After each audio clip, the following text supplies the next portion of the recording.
So this is probably just going to be short and sweet. I'm just doing this spontaneously because I feel obliged at the moment with the astrology the way it is. It's almost like if I don't do this, I'm being derelict or negligent or something, and it's not fair. So anyway, here's my astrodoodle for today. And this is the crisis moment we've been talking about. Now, of course, it stretches, and it's been stretching over a period of time. Mostly it went like this, and it's going to continue like that.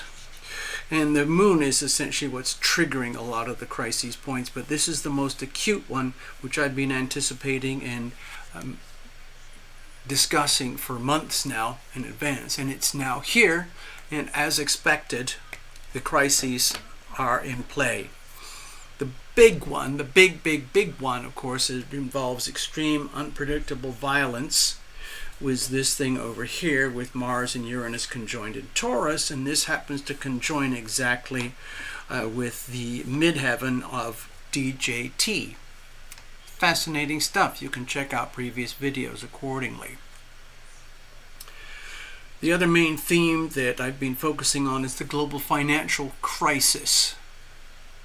There's a lot of other crises, storylines unfolding as we speak. Way too many for me to put here at the moment, and I'm still trying to just absorb them all and understand.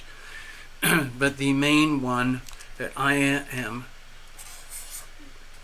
not a financial person, really. You know, I don't have any money to speak of, and I'm not an investor, don't have any of that kind of thing. But I like to study this phenomenon, the people, the players, the process, how it works, the fraud, the United States Federal Reserve banking system, and so on and so on. How it works for some people and how it doesn't work for some other people.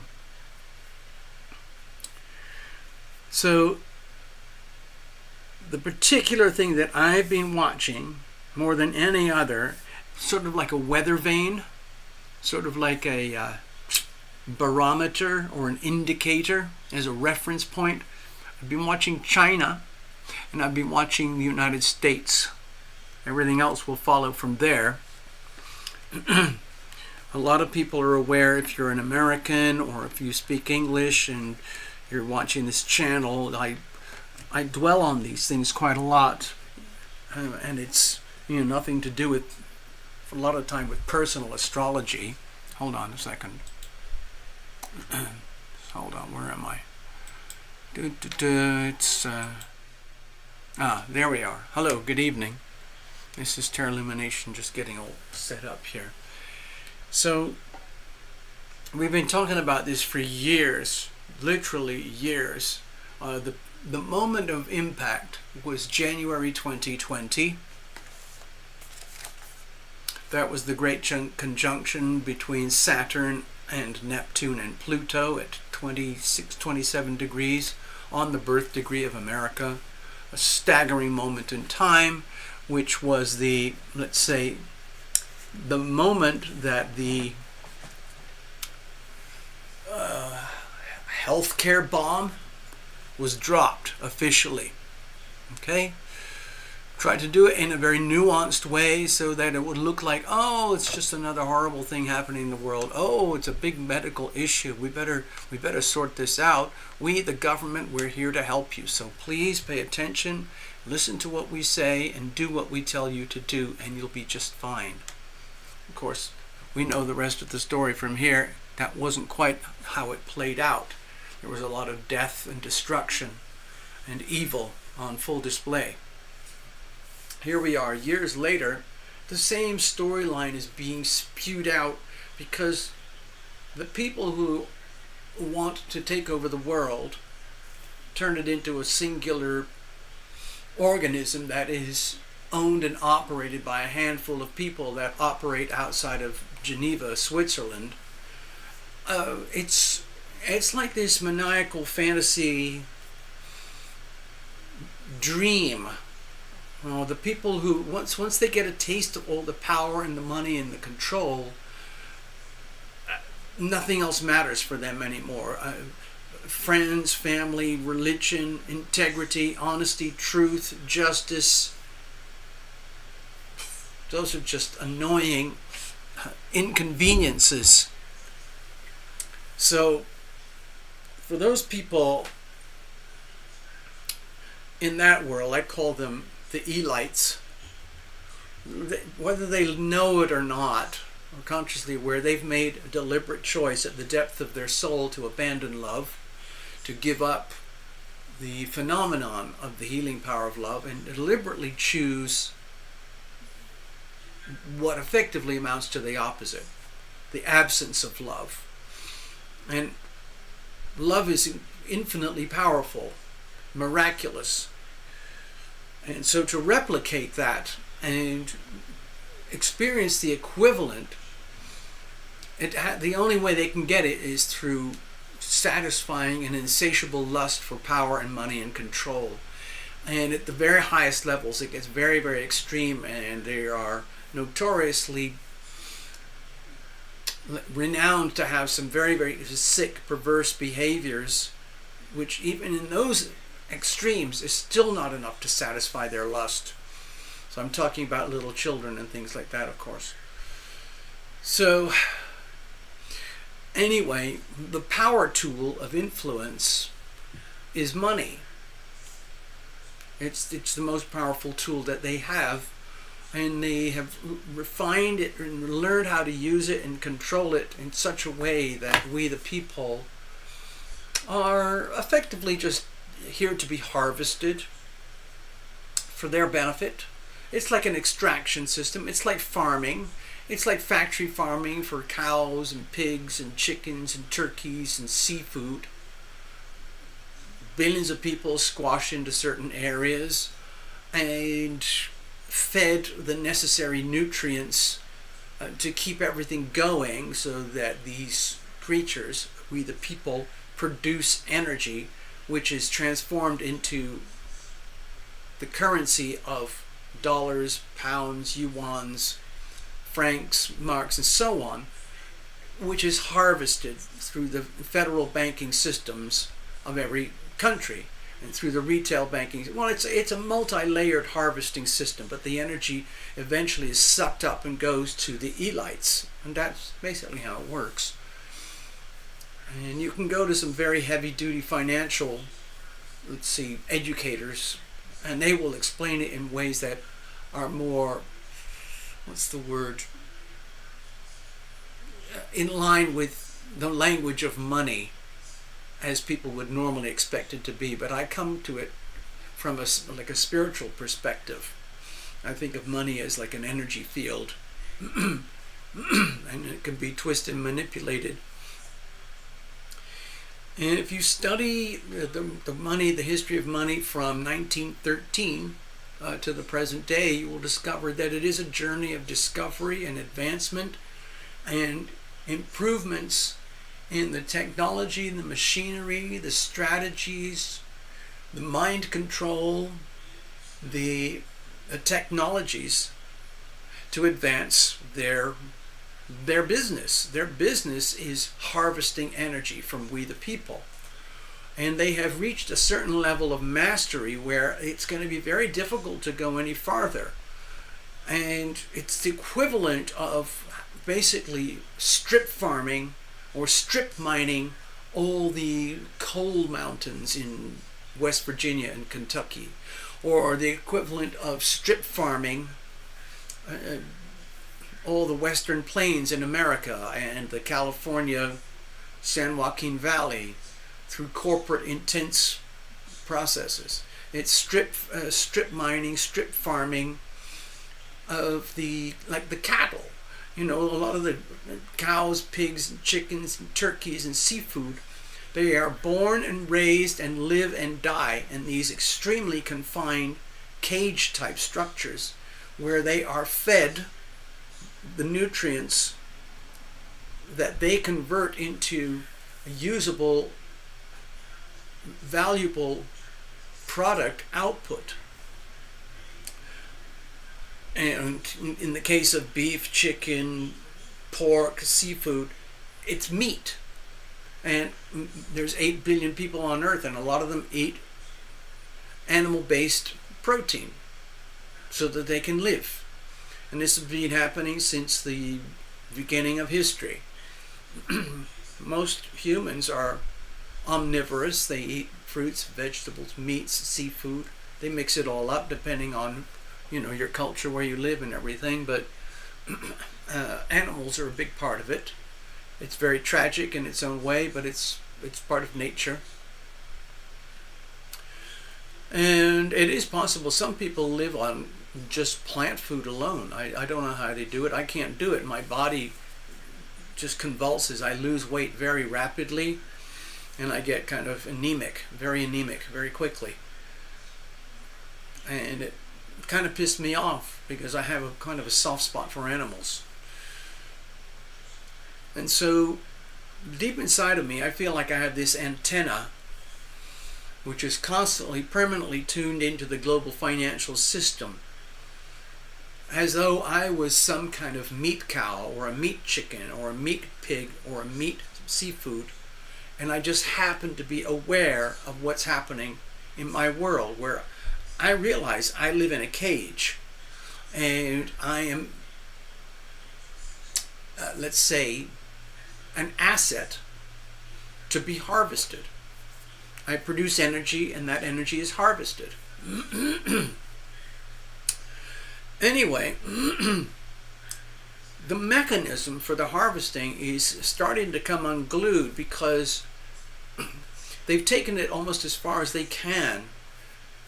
If you think of it this way, we the people are the creatures that are being harvested. The energy that is being harvested from us, you could call it like milk from cows or meat from chickens, meat from the seafood, meat from the turkeys, meat from the cows, meat from the pigs, and so on and so on.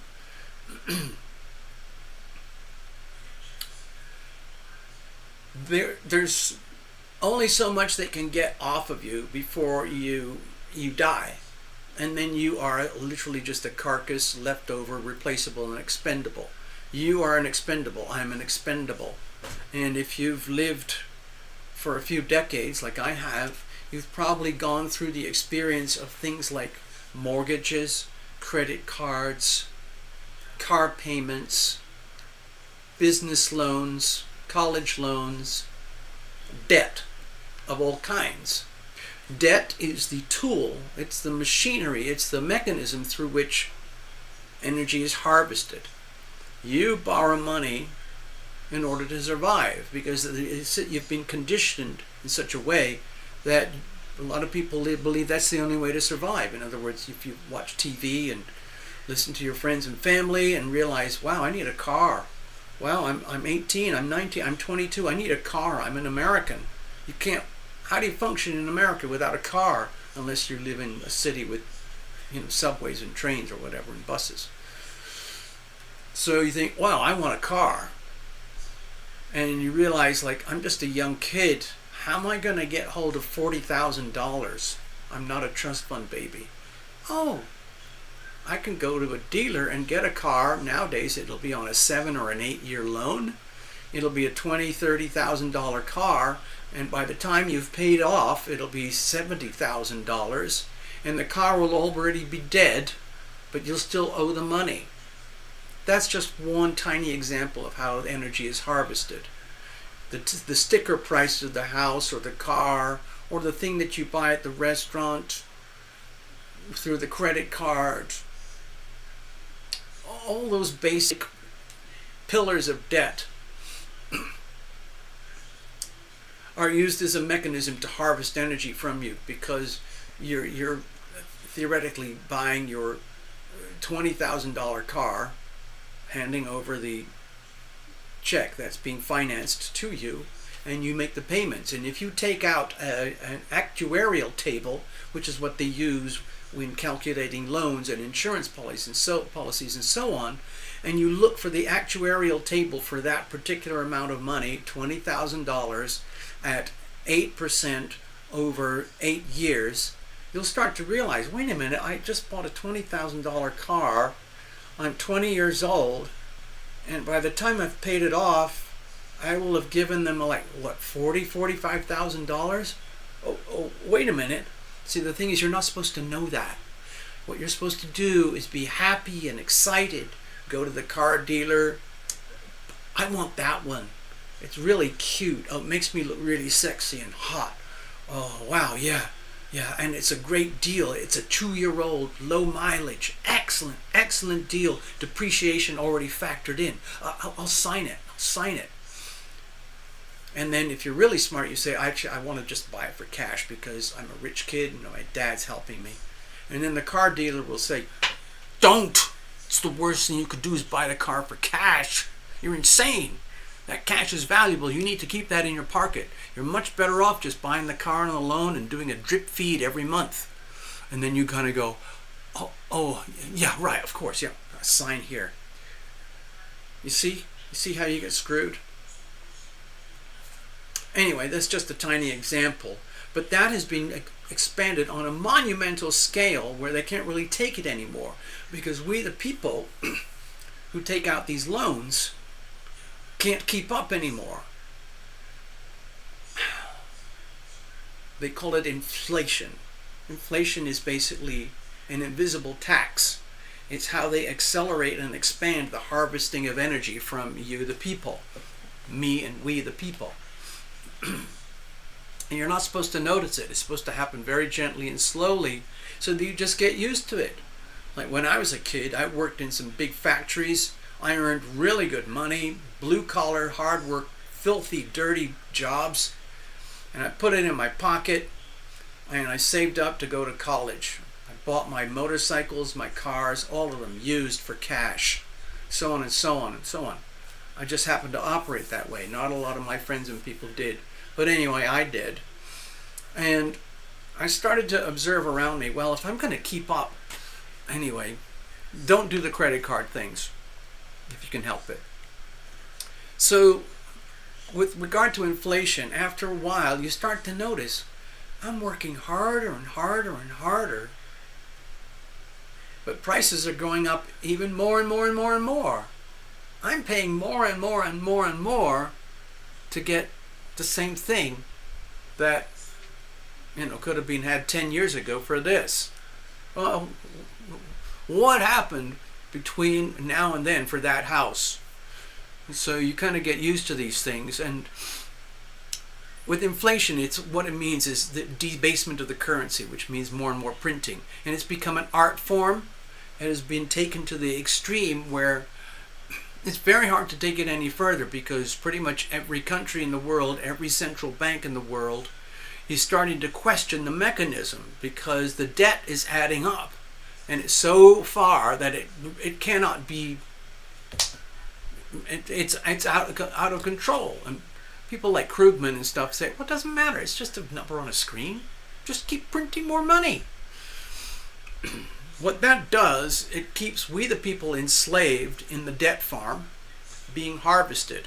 So imagine I'm a debt cow, and I was born and raised in the debt farm, and I'm in my little cage, and I'm growing and growing and growing, and I'm now harvesting. I'm giving milk They're stuffing my face full of chemicals and everything to produce as much milk and as much meat as possible. And after, whatever it is, 18 months, a year or two, when I reached maximum weight for least cost, my whole body is harvested for meat and so on. So it costs them that much to feed me and fatten me up, and then when they basically do the final harvest, they reap this reward, and I just die. Okay. So with inflation, the way it's going right now, it's hyperinflation, and we see it. We the people see it as the cost of gasoline going up and up and up and up for the same gallon, the cost of food going up and up and up and up, mortgages going up, house prices going up and up and up. That's terrible for we the people, but for the people at the very, very top of the pinnacle of power, the elites, it's great. So long as the system keeps going, because then their portfolio shows that their sticker price of their wealth is just getting bigger and bigger and bigger and bigger and better, while we the people get poorer and poorer and poorer. It's a mechanism. We're being harvested, and the energy goes to them. Okay? It's very, very simple. I don't like it anymore. I don't play that game. I haven't played it for many years, but I feel the side effects because I'm still having to pay more for gas, food, and so on. And that really pisses me off, because that basically makes me more and more broke. Makes me very, very angry. But I don't have any control over it. So I'm hoping that the whole system collapses and breaks down. That's what I'm looking for. That's what I'm praying for. I know it sounds like counterintuitive, but that's what I want. Because it will be replaced by a new mechanism, I believe, over the next 20 years. Probably something to do with cryptocurrencies, where everything will be a lot more equitable instead of a massive, highly distorted distribution between the elites and we, the people, at the bottom of the pile. It'll be much more equitable, like this. Sovereign wealth for the individual person. Much harder to debase that wealth, debase that currency. Bitcoin is an extremely good example, because it's mathematically pure. It has an absolutely finite quantity, and that can't be printed anymore. Gold is pretty close, but people can still mine and dig gold. It's extremely hard to do, but it happens. So gold is starting to become like a secondary option, and more people are starting to look to Bitcoin as the form of absolute store of wealth. Anyway, regarding the implosion, I've been watching it for a long time, and we've been seeing many hallmarks on the global stage. I watch certain indicators very closely, especially the United States Federal Reserve and their banking system, and especially China and their Chinese banking system. And today, thank you very much, Love Triber. She sent me a link, and I don't really have it here to show. I put it on my X. Actually, wait, give me a second. Maybe I can show. Let me see if I can do that. How do I...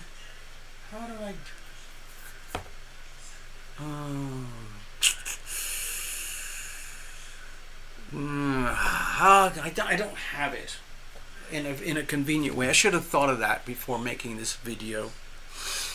Okay, but in essence,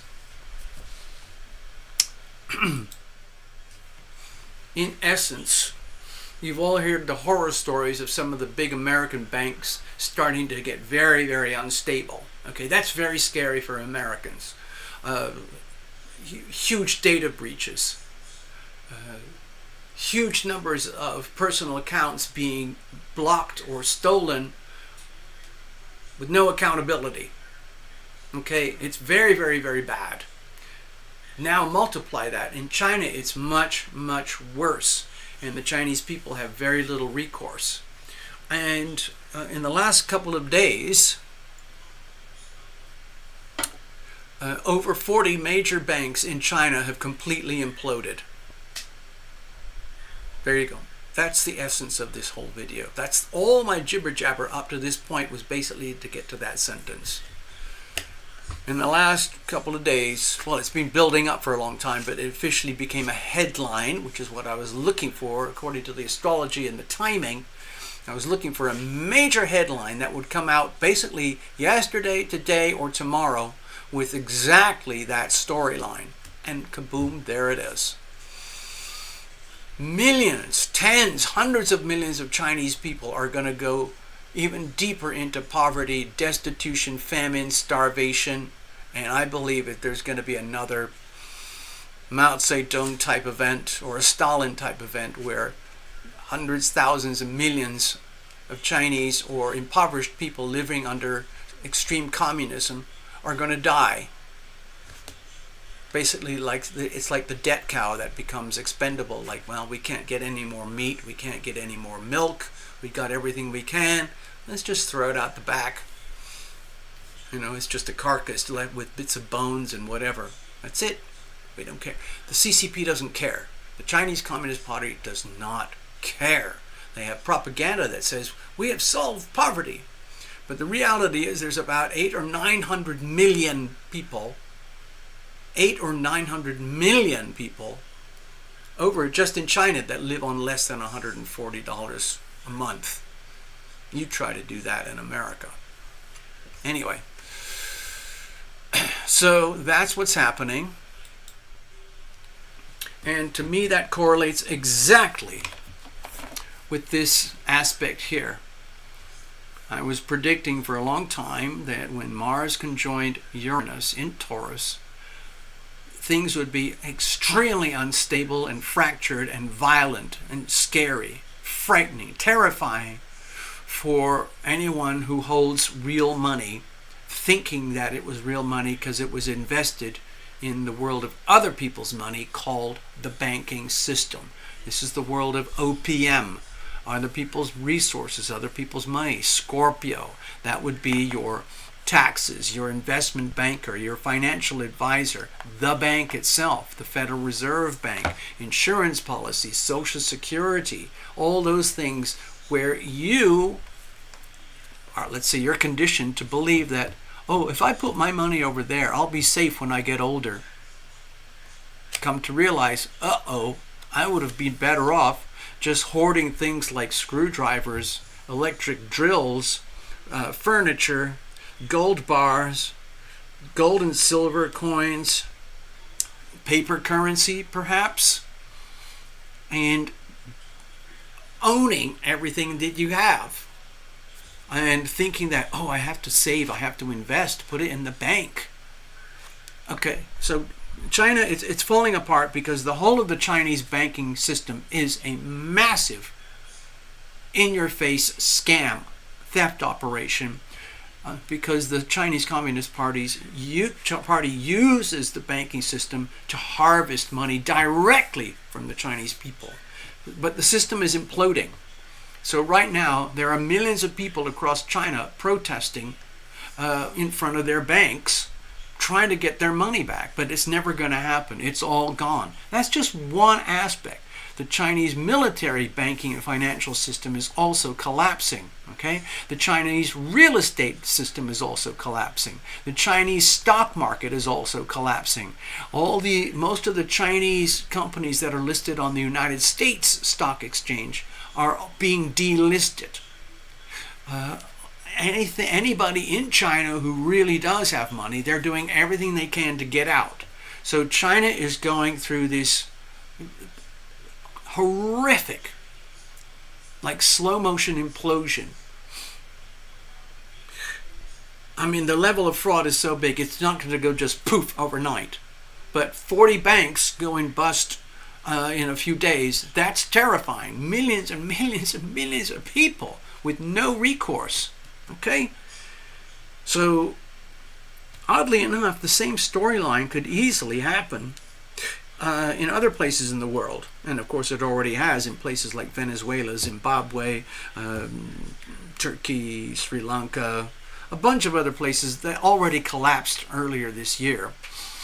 But right now the big one, China, is imploding very, very seriously. The difference with the United States, hold on. With the United States, there's a little bit of difference because we're still the reserve currency, likely to stay that way for some time to come. And anytime things feel a little bit shaky, the Fed secretly just buys up more and more debt from all the big American banks that are already heavily distressed. In other words, nothing to see here. No problem. We'll just buy it out. Okay, we're the Federal Reserve. I just click the button. There we go. Problem solved. Carry on, Mr. Chase Bank, Mr. Bank of America, Mr. Wells Fargo, Mr. Citi. Just keep going. JP Morgan, you're going to be just fine. We got you. What they mean when we got you is we have vacuumed up all the bad debt that you're carrying, so it makes your books look really good, so you can keep the banking system scam going. And it's working extremely well, and that we can do that across the whole world. And one of the benefits of keeping the interest rates up at the moment is it makes more and more money come into the United States to try and cash in on those interest rates. The problem is the higher interest rates for America, and it means for Americans.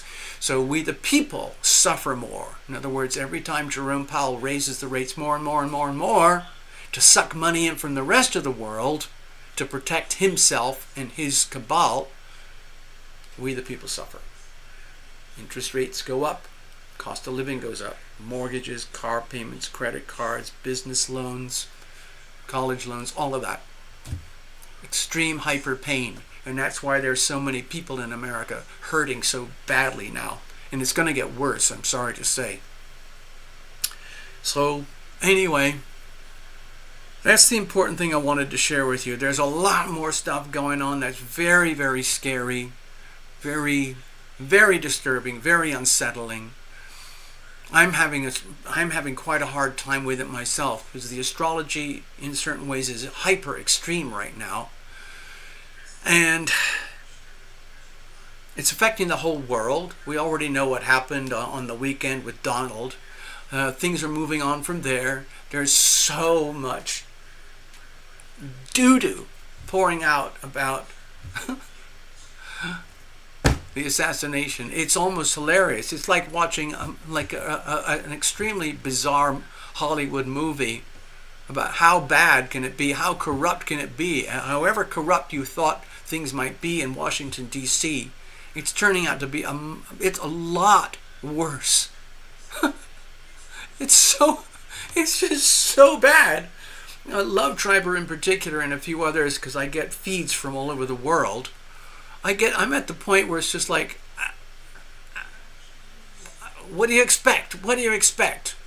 Let me see if I can describe a couple while I'm here. Hello, Victor. Somebody showed up. Yay, I've got some company. Thank you, Victor. Now, this is going to be a little bit tricky for me, but I'm going to do it anyway. See if I can convey some of the things that I've noticed.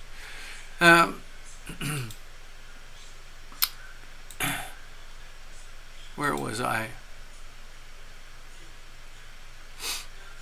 Here's one thing that was very, very kind of creepy about one of these random public videos that are coming out regarding the assassination. There's a particular camera view on a particular moment where Donald is being evacuated from the stage, being shoved into the black limo, getting ready to drive away to go to the hospital. Okay, it's absolute mayhem and panic. Smartphones everywhere, cops, Secret Service agents everywhere. And this one person captured a particular scene where in the background there is a heavily armed local officer, or maybe it's a Secret Service. It's hard to tell, but they're very heavy. They're all tricked out, heavy camo, heavy artillery, and this guy is just standing there in the background, he's getting messages on his yeah, okay, yeah, here, got that, copy that, and he's just sitting there going blah blah blah. He's holding his rifle, and then you're gonna get, okay. And so he walks right up to the front of Donald's limo, and he points he's right in front of the limo, and he points his rifle to exactly where the driver would be sitting in the limo. And then he goes, oh, and then he backs down. Freakish, right? I have another couple of things that I'd like to share, if you don't mind, because I haven't seen it anywhere and I can't really prove it, but maybe you will bear with me. I just shared with you the story about the 40 Chinese banks, okay? So there's another one. I've seen this from multiple sources. It's just after Donald gets whacked in the ear, and different cameras are panning from different areas, and somebody noticed this woman in the back who was very, very calm, literally almost right behind Donald, but maybe about 10, 15 feet away. And she's sitting there, observing everything. She's got, Donald's going, yeah, blah, blah, blah, blah, blah. She's holding a banner, thanks, go Donald, go Donald. And then she starts looking around. Then she looks straight over to where the shooter is. And then she drops the banner and pulls out her smartphone. And within seconds, all happening simultaneously, pop, pop, pop, pop, pop. Everyone else drops to the ground and she just sits there filming the whole thing. She knew something. Okay? Sorry, but she knew something.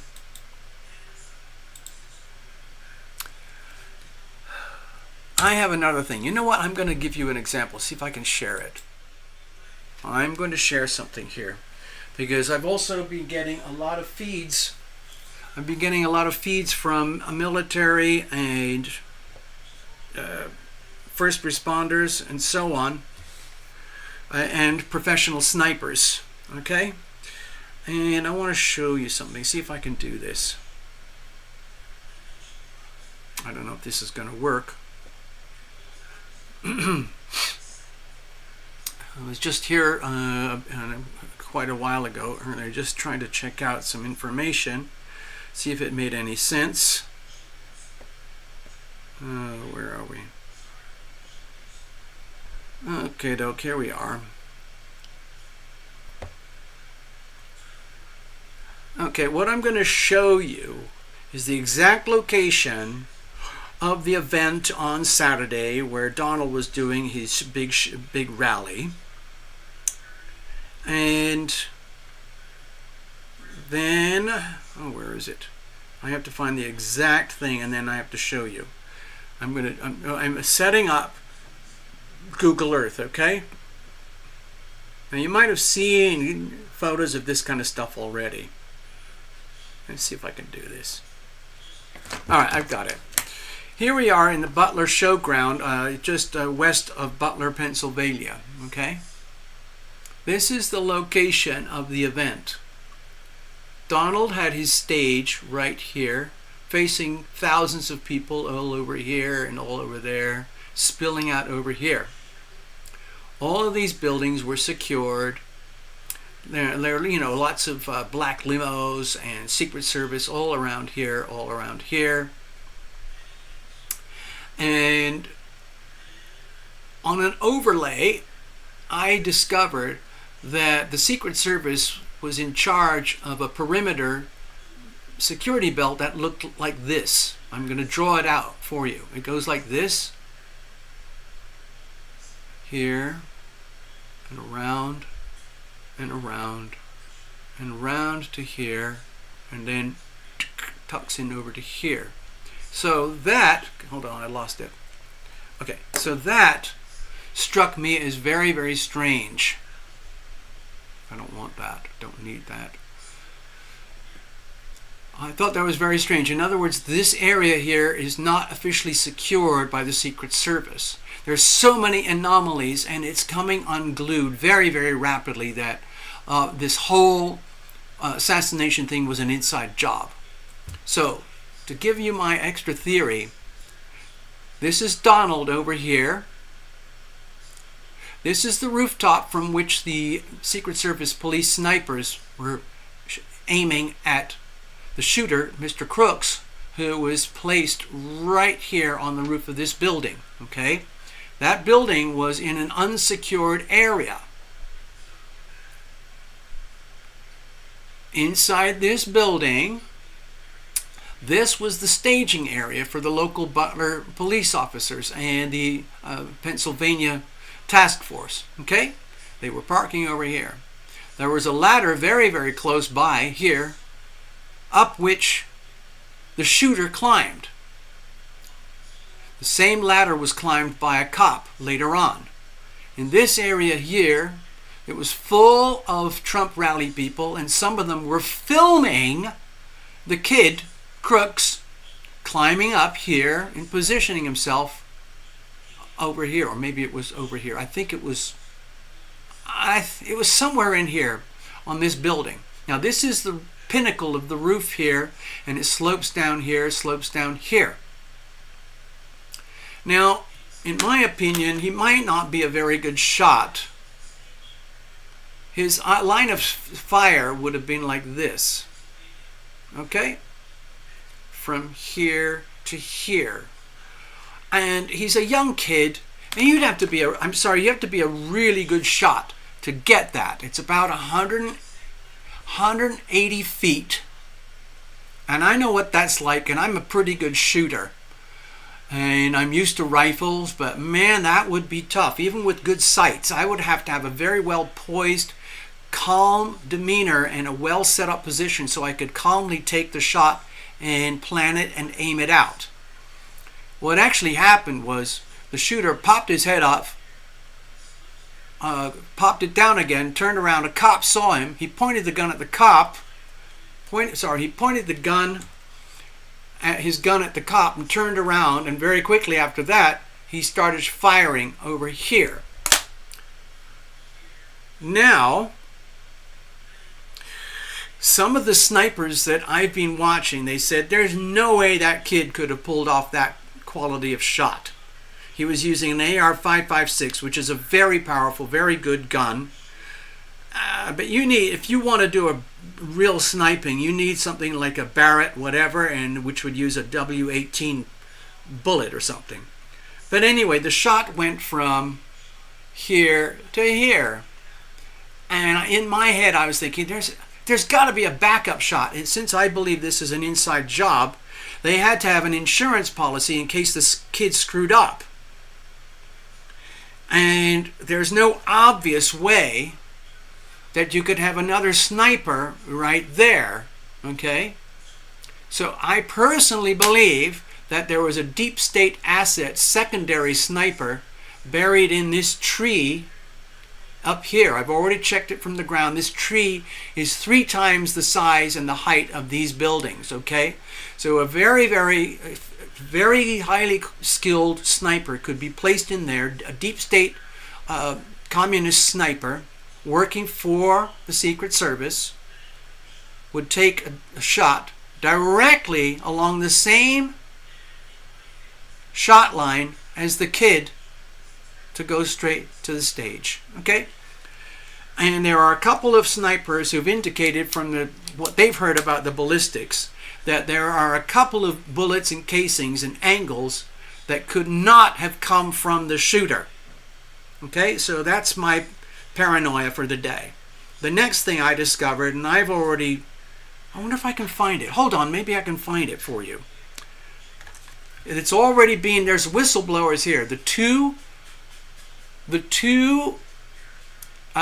government Secret Service shooters were up here, okay? It's a very famous picture now. There's the one standing up, and they both have these huge, high-powered sniper rifles, okay?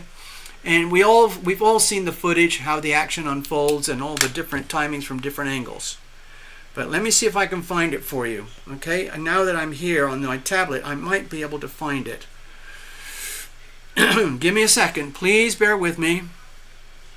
Yeah, you're right. He was already scoping out the territory in advance. And where is it? Okay, this just came out a few hours ago. I know it came out.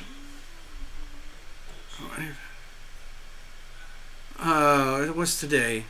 Tuesday. Anyway, this came out Let's see if I can show this to you. Okay. So this is deeply, deeply revealing. Have a look at this. They wouldn't let me take out ... Hello, my name is Jonathan Wills. I am the officer in the famous photo of the two snipers on the roof at Trump's rally. I came here on this place, I guess it's X, excuse me. I came here to inform the public that I had the assassin in my sights for at least 3 minutes, but the head of Secret Service refused to give the order to take out the perpetrator. 100% of the top brass, Secret Service, prevented me from killing the assassin before he took the shots at President Trump. There you go.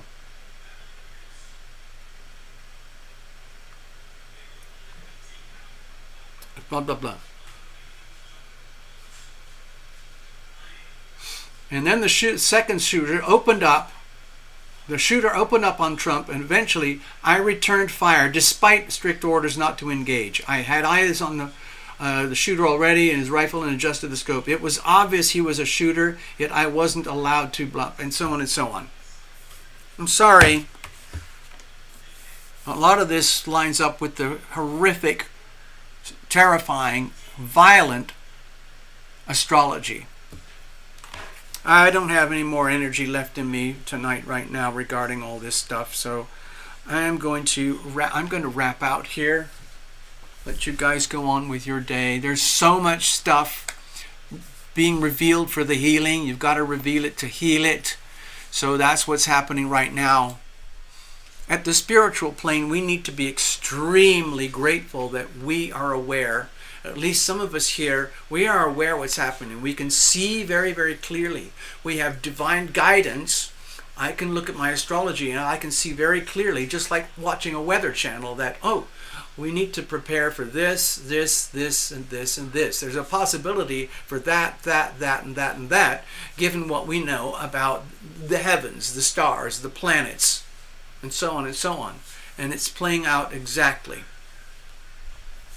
There, you probably see the one about the preacher, you know, the guy who had a dream in March 15th, about the assassination, blowing Trump's ear off, and so on and so on. He had more prophetic visions as well, which were very encouraging to me personally, so I'm very glad about that. But mark my words, okay? Yeah, the whole thing was an inside job, the deep state and everything. It's an absolute classic inside job to the very, very highest levels. The very, very, very highest levels. That means above Joe. Okay? It's above Hillary and Obama. It's above that. We're talking about the globalist elites who like to stay invisible because they don't want people to really know about them. But they're there. And anybody who studies that stuff, we know, you know what we're talking about. But anyway, yeah, it's an inside job. It isn't just some wacko, skinny, rejected kid from the neighborhood with no friends like, I want to make history somehow or other in my life. The only way to do that, you know, Donald's going to be arriving here soon that's it. I'm going to assassinate Donald Trump. That'll make me famous. Okay, there's all those sort of wacko theories going on. But anyway, whatever, its stuff is going to start oozing out because they cannot stop the sewage flow. The veil is broken. It's just like the Three Gorges Dam in China and hundreds of other dams in China. They're just falling apart, and all the sludge and the sewage and the silt and the poison, it's all coming out. Can't stop it. Nature rules. Okay, it's the same thing with politics and money. The Fed thinks that they can control nature. The elites think that they can control nature. Ultimately, nature takes care of itself. So, Yes, Victor, we need to, number one, take care of yourself. Mind your own business. Literally, mind your own business. Take care of yourself. You're number one. Love thyself. Protect your money, protect your privacy, protect yourself. If you've got any more energy left, protect your loved ones, and find your community. And find out what's really valuable as opposed to what you've been told is valuable. Yeah, that prophetic stuff has been going on. Anyway, let's leave it at that for now. I've went on much longer than I was planning to. Have a super evening. I'm going to just gently check out here, if you don't mind, and leave you guys on the on a positive note, because we understand what's going on here. Okay, you don't have to be a victim.